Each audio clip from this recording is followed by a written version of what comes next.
Welcome to RM classes. आज हम start करने जा रहे हैं ketones, aldehydes and carboxylic acid chapter के केमिकल रिएक्शंस।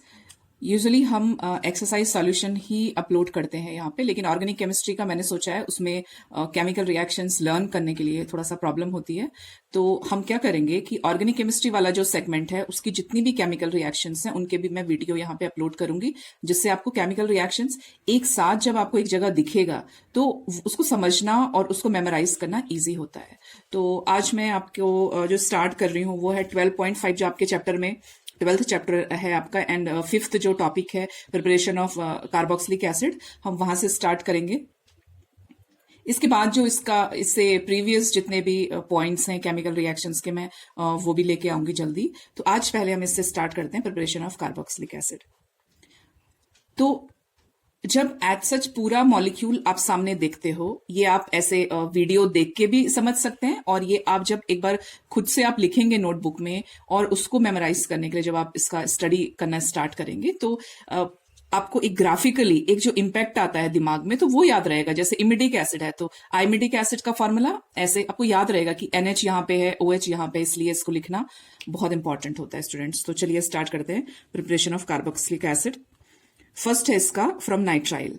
तो नाइट्राइल में आप देखेंगे कि आइमिडिक एसिड बनता है इंटरमीडिएट, ये इंटरमीडिएट है विच इज अनस्टेबल, और इसके अरेंजमेंट के बाद, टॉटोमेरिज्म के बाद, इसमें आप देख रहे हैं H यहाँ पे शिफ्ट हो जाएगा, डबल बॉन्ड यहाँ पे शिफ्ट हो जाता है, तो ये एमाइड बनाता है।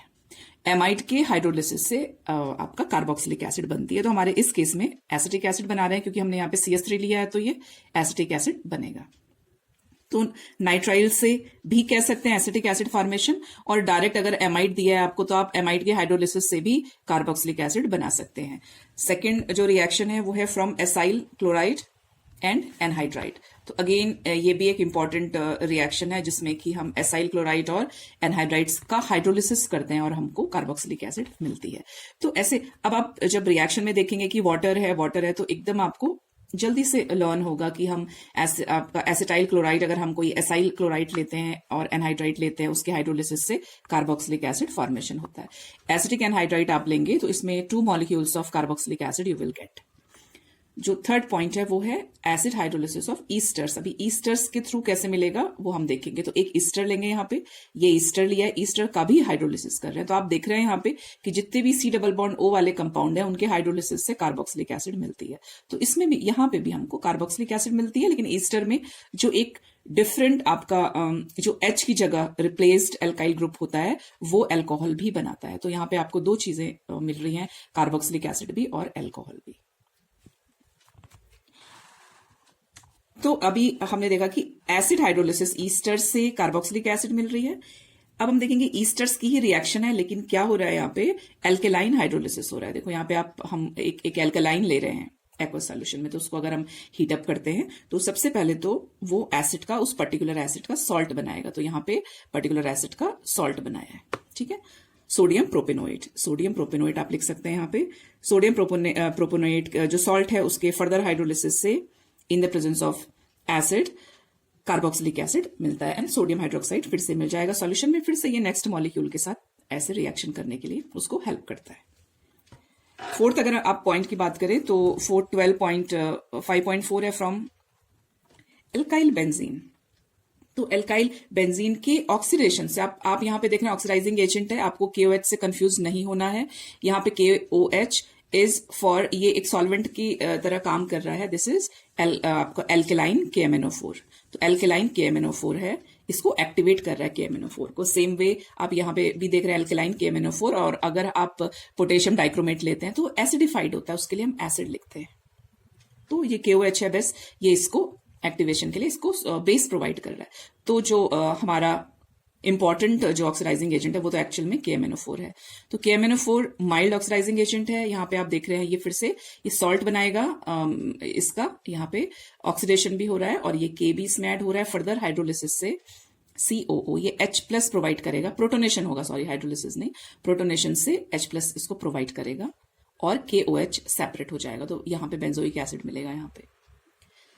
सेम विद अगर आप क्यूमिन लेते हैं नाउ, ये इंपॉर्टेंट रिएक्शन हो सकती है इसकी कि अगर आप क्यूमिन लेते हैं, मींस यहाँ पे तो आपने एक कार्बन लिया था, एक कार्बन इस वाले पॉइंट से आपको COOH मिल रहा है, लेकिन अगर आप क्यूमिन लेते हैं, क्यूमिन इज आइसोप्रोपाइल बेंजीन, ये आपसे पूछते भी हैं फॉर्मूला, तो क्यूमिन इज आइसोप्रोपाइल बेंजीन, यहाँ पे आप देख रहे हैं आइसोप्रोपाइल ग्रुप है बेंजीन के साथ। तो इस केस में भी जो कार्बन होता है आपका बेंजाइल का, जो एल्काइल ग्रुप C वाला जो पोर्शन है हमारा, C वाला पोर्शन ही यहाँ पे ऑक्सीडाइज हो रहा है और ये कार्बोक्सिलिक एसिड आपका बेंजोइक एसिड मिलेगा यहाँ पे। जो नेक्स्ट आप रिएक्शन की बात करें तो नेक्स्ट भी हमारे एल्काइल ग्रुप ही है, लेकिन यहाँ पे एल्कीन है, डबल बॉन्ड कंपाउंड है, तो एल्कीन के अगेन ऑक्सीडेशन से यहाँ पे हम एसिड वाला, यहाँ पे आप KOH ले रहे थे एल्केलाइन, यहाँ पे हम ले रहे हैं एसिड। तो एल्कीन्स अगर है अटैच्ड बेंजीन रिंग से तो उसके भी ऑक्सीडेशन से कार्बोक्सिलिक एसिड मिलता है। यहाँ पे जो 12.5.5 जो आपके टेक्स्ट बुक में होगा पोर्शन वो है फ्रॉम एल्कीन, तो ये एल्कीन से बनाएगा। अगेन इस वाले केस में फिर ये रिएक्शन इंपॉर्टेंट हो जाती है क्योंकि अभी यहाँ पे जो ले रहे हैं कंपाउंड दिस इज साइक्लोहेक्सीन, तो ये आपका साइक्लोहेक्सीन है। साइक्लोहेक्सीन इस वाले पॉइंट पे ये जो दो कार्बन है डबल बॉन्ड के दोनों कार्बन का ऑक्सीडेशन होता है और यहां से ये ओपन हो जाता है ये वाला पोर्शन। अब आप देख रहे हो 1 2 3 4 कार्बन वाला ये डाइओइक एसिड है, इसका मतलब ये इसका जो कॉमन नेम है वो है एडिपिक एसिड, तो इसको आप याद रखेंगे एडिपिक एसिड। नेक्स्ट 12.5.6 है फ्रॉम ग्रिग्नार्ड रिएजेंट। तो अगेन ये भी एक इम्पॉर्टेंट रिएक्शंस के लिए एक हिंट है कि ग्रिग्नार्ड रिएजेंट्स के डिफरेंट डिफरेंट फॉर्म्स में ये क्वेश्चन आता है, डायरेक्ट क्वेश्चंस नहीं आते हैं। आपके प्रोडक्ट्स दिए होंगे और आपको किससे ये प्रोडक्ट फॉर्मेशन हुआ है अदर देन ग्रिग्नार्ड रिएजेंट का एल्काइल वाला पोर्शन कौन सा था और जो आप हाइड्रोकार्बन वाला ग्रुप ले रहे हो वो कौन सा ग्रुप ले रहे हो। जैसे इस केस में हम हाइड्रोकार्बन नहीं ले रहे हैं, हम ड्राई आइस ले रहे हैं, तो ड्राई आइस से आपके एसिटिक एसिड बनेगा, एक particular kind of product formation होता है ग्रिग्नार्ड रिएजेंट में, अकॉर्डिंगली आप जो भी रिएक्टेंट्स ले रहे हो, इसलिए इसकी रिएक्शन इंपॉर्टेंट होती है। तो इसकी रिएक्शन बोथ वेज आ सकती है, मीन्स आपको रिएक्शन प्रोसीड करने के लिए, फाइनल प्रोडक्ट बनाने के लिए, और ऑलरेडी प्रोडक्ट फॉर्म्ड आपको दिया रहेगा और उसका आपको ऑपोजिट करना पड़ता है, मीन्स आपको रिएक्टेंट फाइंड आउट करने होते हैं कि उसमें रिएक्टेंट क्या था। तो इस तरीके से देखेंगे दोनों रिएक्शन को। जैसे आपको ये क्वेश्चन आ सकता है ना कि acetic acid formation with the help of Grignard reagent, तो अब आप यहाँ पे आपको चेक करना पड़ेगा कि ये क्या क्या पोर्शन से कौन कौन सा पार्ट आ सकता है। ग्रिग्नार्ड रिएजेंट रिएक्शंस का जो एंड वाला स्टेप मीन जो सेकंड स्टेप होता है वो H प्रोवाइड करता है, तो ये H मीन्स इस मॉलिक्यूल के पास ये वाला H नहीं है, ये H यहां से आया है, ठीक है। तो इस H को आप कट कर दो। फिर आप सोचोगे ग्रिग्नार्ड रिएजेंट तो एक एल्काइल ग्रुप भी प्रोवाइड करता है, तो इसमें आपको एल्काइल ग्रुप कौन सा दिख रहा है, CH3 दिख रहा है, तो इस मॉलिक्यूल का ये भी ओरिजिनल पार्ट नहीं है, तो इसको भी कट कर दो, तो आपके पास क्या बचता है, CO2 बचता है। इसका मतलब ग्रिग्नार्ड रिएजेंट ने CO2 के साथ रिएक्शन किया है, एंड ग्रिग्नार्ड रिएजेंट कैसे था, उसके पास एल्काइल ग्रुप CH3 था। तो ऐसे करके आपको फाइंड आउट करना है। तो ये आपके सिंपल रिएक्शन है। ये इसके मैकेनिज्म पे अगर आते हैं कि रिएक्शन कैसे होती है तो चलो वो भी बता देते हैं। वैसे ये 11th में है, आपने पढ़ा होगा। तो जब ग्रिग्नार्ड रिएजेंट रिएक्ट करता है स्टूडेंट्स, तो इसकी स्पेशलिटी होती है कि ग्रिग्नार्ड रिएजेंट जिस भी एल्काइल ग्रुप को कंटेन करता है वो एल्काइल ग्रुप स्लाइटली नेगेटिव होता है नेचर में, क्योंकि ये वाला पोर्शन पॉजिटिव होता है। ड्यूरिंग रिएक्शन ये जो कार्बन डाइऑक्साइड मॉलिक्यूल है, इस केस की बात करें तो ये क्या करता है, अपना ये पाई इलेक्ट्रॉन जो है ये डीलोकलाइज होते हैं, ये यहाँ पे आ जाते हैं और इस कार्बन पे it will carry positive charge. तो पॉजिटिव चार्ज कैरी कर रहा है, तो व्हेन रिएक्शन विल प्रोसीड तो दिस CH3 जो नेगेटिवली चार्ज ग्रुप है it will come to this carbon और ये इस कार्बन पे यहाँ पे अटैच होगा। O पे नेगेटिव चार्ज है, O पे जो पोर्शन आएगा इसका वो MgBr वाला पोर्शन आएगा, ये MgBr वाला पोर्शन आया है इस पे।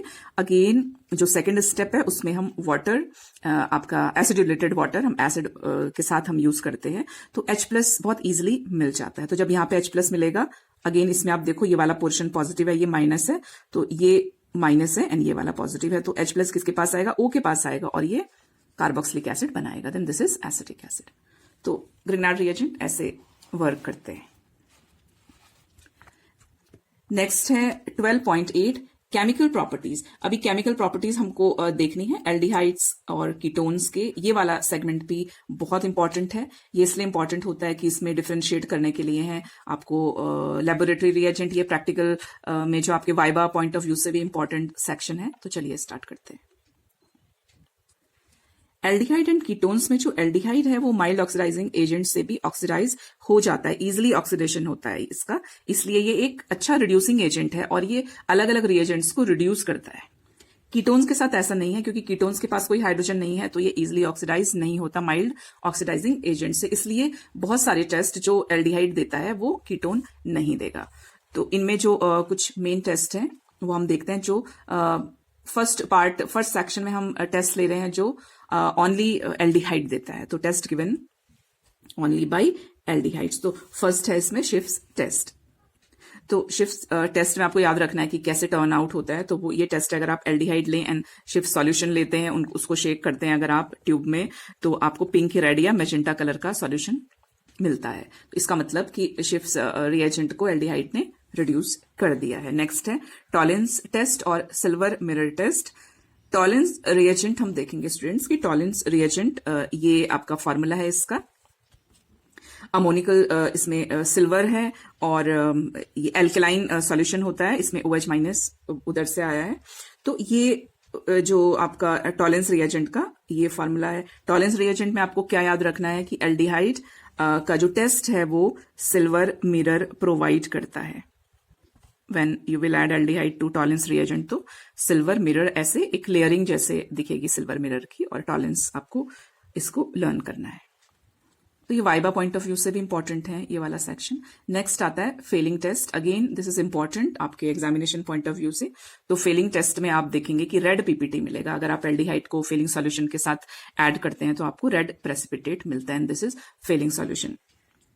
ये टेस्ट आपको डिफरेंशिएट, ये जो टेस्ट है फेलिंग सॉल्यूशन, ये एरोमेटिक और एलिफेटिक एल्डिहाइड्स को डिफरेंशिएट करने के लिए भी टेस्ट है ये, ठीक है। तो यहाँ पे एक क्वेश्चन फिर अराइज होता है कि जो अभी फेलिंग टेस्ट की अगर हम बात करें, दो एल्डिहाइड है आपके पास, आपको टेस्ट करना है, तो अगर रेड पीपीटी आपको मिलता है तो आप कहेंगे कि एलिफेटिक एल्डिहाइड था ये, तो this is the test for aliphatic aldehyde. लेकिन अगर आप एरोमेटिक की बात करें तो एरोमेटिक कंपाउंड्स नहीं देते हैं ये टेस्ट, ठीक है। तो वो क्यों टेस्ट नहीं देते हैं, आप देखेंगे कि एल्डिहाइड इलेक्ट्रॉन विड्रॉइंग ग्रुप है, यहां से वो रिंग से एक इलेक्ट्रॉन अपनी तरफ ऐसे ड्रैग करता है और यहाँ पे डबल बॉन्ड बना देता है। तो due to this double bond character, ये वाला जो पोर्शन है ये आपके माइल्ड ऑक्सीडाइजिंग एजेंट इनको ऑक्सीडाइज नहीं कर पाते। H यहां से रिमूव नहीं हो पाएगा ना, ये वाला H नहीं जाएगा यहां से, तो ये ऑक्सीडाइज नहीं होगा। इसलिए जो आपके बेंजीन, जो एरोमेटिक एल्डिहाइड्स होते हैं वो ये टेस्ट नहीं देते हैं। फिर है laboratory test for ketone groups के लिए। तो कीटोन सोडियम नाइट्रोपोसाइड के साथ टेस्ट देता है, ये रेड कलर में टर्न होता है। तो आप अगर इसमें देखेंगे तो अब एसीटोन जब हम लेते हैं तो एल्कलाइन सॉल्यूशन में ये कीटोन एनायन प्रोवाइड करेगा, और ये कीटोन एनायन फर्दर फिर रिएक्शन करता है नाइट्रोपोसाइड के साथ। तो नाइट्रोपोसाइड के साथ ये एक कॉम्प्लेक्स बनाता है, ठीक है। तो कोऑर्डिनेशन कॉम्प्लेक्स बनाता है, और जिसमें कि आप देख रहे हैं Fe+2 से +3 में कन्वर्ट हो जाता है, मतलब ऑक्सीडेशन हो रहा है इसमें। Fe का ऑक्सीडेशन कर रहा है ये आपका +2, और ये यहाँ पे +3, मतलब एक और इलेक्ट्रॉन लूज कर रहा है ये यहाँ पे। तो that way this is the test of ketone. फिर 12.8.2 अगर आप देखें तो इसमें chemical reaction of aldehyde and ketones with nucleophile. अब ये वाला जो सेक्शन है आपका, इसमें आप देखेंगे कि न्यूक्लियोफाइल्स है, न्यूक्लियस लविंग, जैसे CN- आएगा इसमें आपके पास, SO3Na- आएगा आपके पास, और ये सिंपल, बहुत सिंपल रिएक्शंस हैं, बस इसमें एडिशन करना है। देखो यहाँ पे लिखा भी है एडिशन। तो कीटोन लेंगे, सपोज हम हाइड्रोजन साइनाइड से रिएक्शन, इसकी फर्स्ट रिएक्शन ए वाला पोर्शन यही है, तो सिंपल H इसके साथ ऐड हो जाएगा, CN यहाँ पे इस कार्बन के साथ ऐड हो जाएगा। तो एडिशन रिएक्शंस देखोगे ये साइनोहाइड्रीन बनाएंगे। सेम वे एल्डिहाइड के साथ भी होने वाला है, ये भी साइनोहाइड्रीन बनाएगा। ये एसीटोन साइनोहाइड्रीन है, ये एसिटाल्डिहाइड साइनोहाइड्रीन है। तो ये इनकी रिएक्शन है। बी सेक्शन में अगर आप देखेंगे कि तो सोडियम हाइड्रोजन सल्फेट के साथ अगर आप रिएक्शन कराते हैं तो ये भी आपके एडिशन रिएक्शंस ही देगा, और आप इसमें देख रहे हो कि एक पार्ट में ये H चला जाएगा और दूसरे, सॉरी, OH चला जाएगा, दूसरे वाले पार्ट में आप देख रहे हैं कि SO3Na ऐड होगा दूसरे नेक्स्ट पार्ट में। तो इस तरीके से रिएक्शंस देंगे। सेम वे इसमें भी है, तो इसमें भी आप दोनों में देख रहे हो कि एडिशन रिएक्शंस है। सी सेक्शन, अब now this is important, very important, ये वाला सेक्शन इंपॉर्टेंट है। इस सेक्शन में आपको हेमी एसिटल का फॉर्मूला पूछते हैं, कभी उसको फॉर्मेशन का पूछते हैं, व्हाई इट इज अनस्टेबल, ये क्वेश्चन बनता है। तो इसमें आप देखेंगे कि इस सेक्शन में ये भी एडिशन रिएक्शंस की कैटेगरी में आएगा, और इसमें आप देखेंगे कि जो एल्कोहल्स, इथेनॉल का एडिशन है इसमें, तो इथेनॉल के एडिशन में आप देखेंगे अगेन C2H5O-, ठीक है, न्यूक्लियोफाइल हो गया, और H+ इस O से ऐड होने वाला है, ये OH बना रहा है, और OC2H5 आपके इस कार्बन पे ऐड होगा, यहाँ पे ऐड होगा। इसको हम, ये जो स्ट्रक्चर है इसको हम कहते हैं, if you are taking aldehyde, तो हम कहते हैं इसको हेमी एसिटल। एल्डिहाइड के साथ जो आपका इंटरमीडिएट बीच का बनता है कंपाउंड, वो अनस्टेबल होता है और उसको हम हेमी एसिटल कहते हैं। तो हेमी एसिटल कौन बनाता है? वो एल्डिहाइड बनाएगा, कीटोन नहीं बनाता है। फिर हेमी एसिटल का फर्दर आप इथेनॉल के साथ अगर रिएक्शन कराते हैं तो फिर से सेम ये रिएक्शन होने वाली है। मतलब अगर आप यहाँ पे देखेंगे तो आप देखिए ये वाला जो पोर्शन है C2H5- और एंड देन दिस प्लस, तो यहाँ पे ये पूरा ये OH जाने वाला है और यहाँ पे ऐड हो जाएगा -C2H5, तो C2H5 ऐड हो जाएगा यहाँ पे, और ये OH और ये H यहाँ पे जाके वाटर मॉलिक्यूल बनाएंगे। तो फाइनली जो प्रोडक्ट बनेगा, आप अगर ये तो मैंने ऐसे में लिखा हुआ है, अगर आप एक स्ट्रेट लाइन में बनाएंगे इस कंपाउंड को, तो आप देखेंगे कि यहाँ पे 1-1 ये पेरेंट है ना, CH3CH एंड देन ये दो हैं इस पे लगे हुए, तो ये डाई इथॉक्सी इथेन है, 1 और 2 पेरेंट, और 1 पोजीशन पे 1-1 डाइथॉक्सी इथेन। तो दिस इज स्टेबल कंपाउंड। ऐसे कीटोन का अगर आप देखेंगे, आप कीटोन का अल्कोहल से रिएक्शन कराते हैं, तो अगेन इस वाले पार्ट में ये वाला हाइड्रोजन एंड दिस हाइड्रोजन, ये दोनों के दोनों जो हाइड्रोजन है हमारे, वो इस ऑक्सीजन के साथ जाएंगे। और अभी आप देख रहे हो न्यूक्लियोफाइल कौन सा पार्ट है, यहाँ पे नेगेटिव चार्ज आएगा, ये दोनों का दोनों यहाँ पे ऐड होगा ऐसे। तो दिस इज साइक्लिक कीटल। तो आप देख रहे हैं जब हम कीटोन का अल्कोहल के साथ एडिशन रिएक्शन कर रहे हैं न्यूक्लियोफिलिक, उस केस में हेमी एसिटल नहीं बनता है। एंड दोनों ही केसेस में आप देखेंगे कि फॉरवर्ड रिएक्शन, अगर आप ड्राई HCl लेते हैं तो फॉरवर्ड रिएक्शन होगा, अगर ये रिएक्शन के साथ आप डाइल्यूट HCl लेते हैं तो ये बैकवर्ड रिएक्शन होगा और फिर से रिएक्टेंट बना देगा। सेम वे एडिशन रिएक्शंस के साथ ही हम एडिशन ऑफ ग्रिग्नार्ड रिएजेंट भी पढ़ रहे हैं। तो addition of Grignard reagent, again Grignard reagent आया है, इंपॉर्टेंट सेक्शन है ये। तो ग्रिग्नार्ड रिएजेंट में जैसे मैंने आपको आगे बताया था कि एल्काइल ग्रुप नेगेटिव होता है, ये पोर्शन इज पॉजिटिव। जब हम डबल बॉन्ड की बात करेंगे तो आपको साफ दिखेगा कि एक इलेक्ट्रोनेगेटिव एटम है आपका, तो वो negatively, partially negative, slightly negative charge carry करेगा, ये पॉजिटिव करेगा। अकॉर्डिंगली ये जो आपके पोल, जो पोलर हो रखा है मॉलिक्यूल, उसके अकॉर्डिंग यहाँ पे फिट होंगे। तो CH3 कहाँ पे आने वाला है? इस C के पास आएगा, इस C के पास आएगा, यहाँ पे O के पास ये पॉजिटिव पोर्शन आएगा, ये पॉजिटिव पोर्शन आएगा। अगेन हम इसका यहाँ पे क्या कर रहे हैं? हाइड्रोलिसिस कर रहे हैं, ये वाला सेगमेंट अलग है यहाँ पे, ये ठीक है। तो यहाँ पे एक टर्शरी अल्कोहल मिल गया आपको। कैसे अल्कोहल मिला है? टर्शरी अल्कोहल मिला है, ठीक है। अगर आप अब यहाँ पे तो आपने कीटोन लिया, कीटोन से कैसे अल्कोहल मिला आपको? With the help of Grignard reagent tertiary alcohol मिला। देखिए फिर से यहाँ पे भी हो सकता है क्वेश्चन कि आपको tertiary alcohol, formation of tertiary alcohol with the help of Grignard reagent, तो आप क्या लेंगे? कीटोन लेंगे। अगर आपको सेकेंडरी या प्राइमरी अल्कोहल बनाना है तब आप एल्डिहाइड लेंगे। तो अगर एल्डिहाइड के केस में आप देखें, अगेन इसमें भी सेम होने वाला है रिएक्शन, ये slightly negative, slightly positive, slightly negative, slightly positive, ठीक है। ड्राई ईथर की प्रेजेंस में ये जो पार्ट है नेगेटिव वाला, ये पॉजिटिव कार्बन के पास जाएगा, ये चला गया इसके पास, MgBr ऑक्सीजन के पास आएगा, ये इसके पास आ गया। अगेन हम हाइड्रोलिसिस करेंगे यहाँ पे, तो H+ जो पोर्शन है वो इसके पास आने वाला है, क्योंकि अगेन ये नेगेटिवली चार्ज है और ये वाला पॉजिटिवली चार्ज है, तो H+ इसके पास आएगा, ये OH बना देगा, और यहाँ पे आपको फिर से MgOHBr मिलेगा। तो यहाँ पे आप देख रहे हैं कि ये वाला जो कार्बन है ये सेकेंडरी है, सेकेंडरी अल्कोहल मिला। तो आज के लिए जो केमिकल रिएक्शंस थी इतना ही लेके ये हम आए, लेकिन अभी इसके आगे नेक्स्ट जितना भी इस चैप्टर में केमिकल रिएक्शन से पहले हम उनको कवर करेंगे। उसके बाद और भी जितने चैप्टर्स हैं ऑर्गेनिक केमिस्ट्री में सारे हम, और जितने रिएक्शंस हैं ऑर्गेनिक केमिस्ट्री में, वो सबका सब हम ट्राई करेंगे कवर करने का। Thank you.